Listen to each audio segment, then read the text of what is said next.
Hi, ഞാൻ റഷീദ് എടക്കര. നമുക്കെല്ലാവർക്കും യാത്ര ഭയങ്കര ഇഷ്ടമാണല്ലോ. നമ്മളൊക്കെ എപ്പോഴും യാത്ര ചെയ്യുന്ന നമ്മുടെ നാടുകാണി ചുരം, നമ്മുടെ വൈക്കടവ് നാടുകാണി ചുരം, എന്താണ് ഇതിൻ്റെ ചരിത്രം എന്ന് ആർക്കെങ്കിലും അറിയോ? നമുക്ക് ആ ചരിത്രത്തിലേക്കൊന്ന് ആഴ്ന്നിറങ്ങി നോക്കിയാലോ. നീലഗിരിയിലേക്കും കേരളത്തിലെ മലബാറിൻ്റെ പല മേഖലകളിലേക്കും തമിഴ്നാട്, കർണാടക എന്നിവിടുന്നുള്ള പിന്നെ ഉൽപ്പന്നങ്ങൾ, അതേപോലെ പലചരക്കുകൾ എല്ലാം കേരളത്തിലേക്ക് എത്തിക്കാൻ ഏറ്റവും പെട്ടെന്ന് കണ്ടെത്തിയ ഒരു മാർഗമാണ് നമ്മുടെ നാടുകാണി ചുരം. നാടുകാണി ചുരംപാത കണ്ടെത്തിയിലെ ഒരു വലിയൊരു അത്ഭുതമാണ് ഞാൻ നിങ്ങൾക്ക് മുമ്പിൽ ഇപ്പോൾ പറയുന്നത്.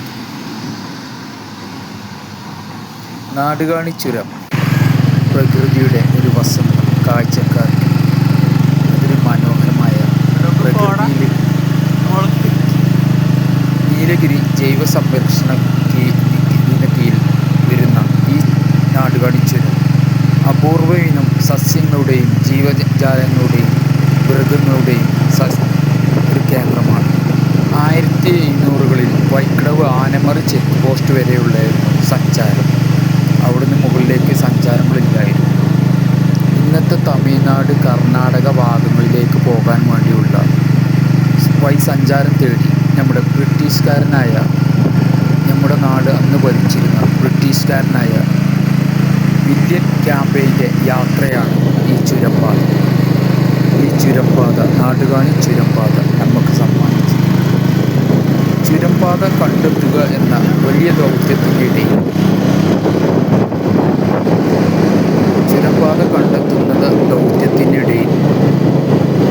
വില്യം ബ്രിട്ടീഷുകാരൻ മരണപ്പെട്ടു.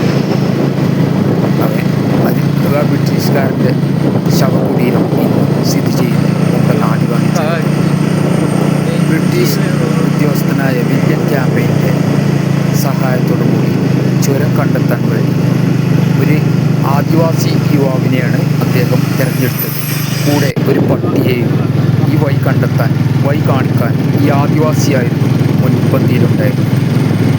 കാടുകൾ തമിഴ്നാടിനെയും കർണാടകയെയും കേരളത്തെ മലബാറിനുമായി ബന്ധിപ്പിക്കാൻ വേണ്ടി ഒരു വഴി കണ്ടെത്തുക എന്ന ലക്ഷ്യത്തോടുകൂടി ആദിവാസിയുടെ സഹായത്തോടുകൂടി കാടുകയറിയ വില്യംസിനും ആദിവാസിക്കും ആ നായ്ക്കുട്ടിക്കും പിന്നീട് എന്താണ് സംഭവിച്ചത്? 1764 ഈ ചുരംപാത കണ്ടെത്തി എന്നാണ് ചരിത്രം പറയുന്നത്.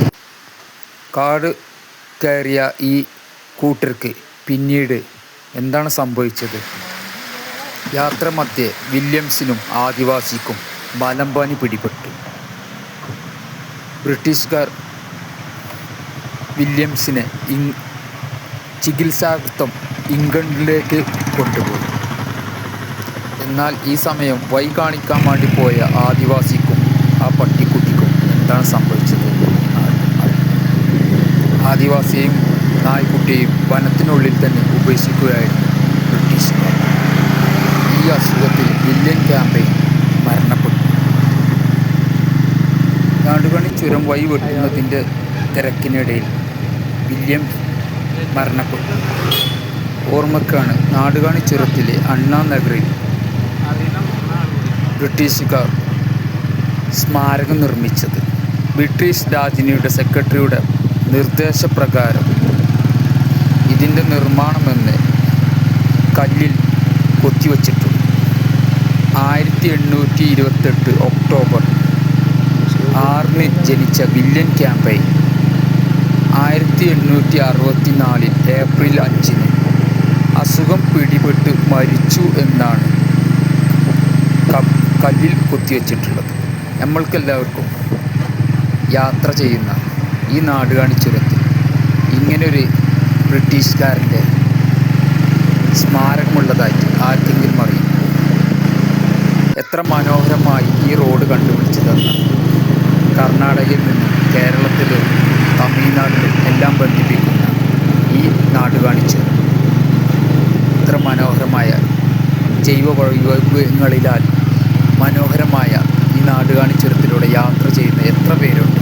ആർക്കൊക്കെ അറിയാം ഇങ്ങനൊരു ബ്രിട്ടീഷുകാരുടെ ശവകുടീരം ഇവിടെ ഉള്ളത്?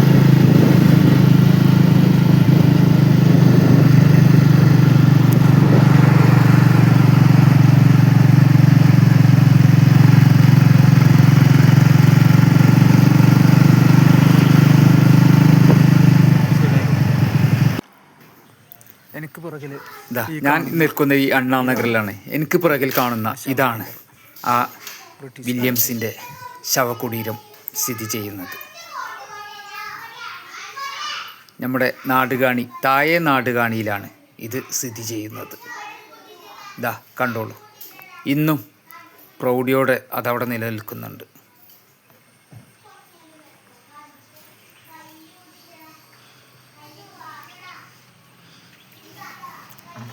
ഇങ്ങനെ ഒരു ചരിത്രം നമ്മുടെ നാടുകാണിക്കുള്ളത് ആയിട്ട് ആർക്കെങ്കിലും അറിയുമോ? അറിയുമെങ്കിൽ ഒന്ന് കമൻറ്റ് ചെയ്യണേ.